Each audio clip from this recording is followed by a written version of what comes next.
Whether you're flying by Wayback Machine or DeLorean or TARDIS, you'd have to time travel all the way back to 2015 to the last time Florida State fans were this happy.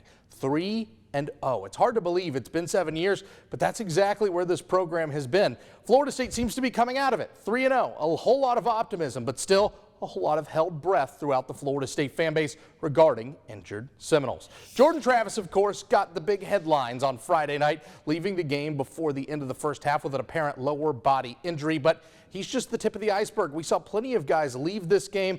Of course, that also includes pass rusher Jared Verse. Yesterday in his press conference, Mike Norvell gave a little bit of an update on the status of all these missing Noles, but for now, no real hard deadlines on when anybody's returning to the field.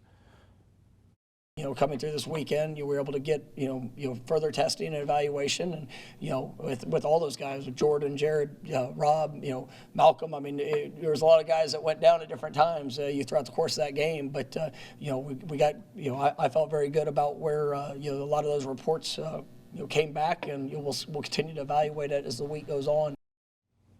Now, through the bad news came the good news. Tate Rodemaker stepped up in a big, bad way, leading the Seminoles to their third straight victory in the 2022 season. Now, Tate has, of course, been the scapegoat of many on social media through the couple times that he's been thrown into situations throughout Florida State that weren't always his fault. But, of course, anybody who watched him on Friday nights in high school knows that he never quite looked the way he did at Valdosta High until this Friday against the Cardinals. Well, talking to the press after that game, he says a lot of it was just about settling in, taking a deep breath, and reminding himself just how he prepares.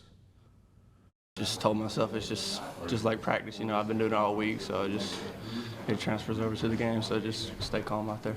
Have you ever been thrown in a situation like that before? Yeah, a few times before. So that's pretty much all I've been in since I've been here. I've never really got to settle in, so that was my first time. So it was good for me. It was good for my confidence. It was good, yeah. I finally got to stay in and do my thing, do what I'm used to doing.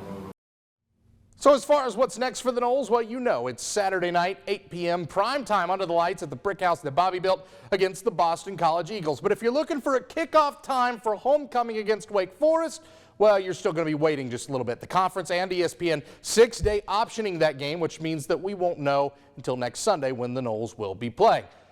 Wake Forest this weekend hosting Clemson.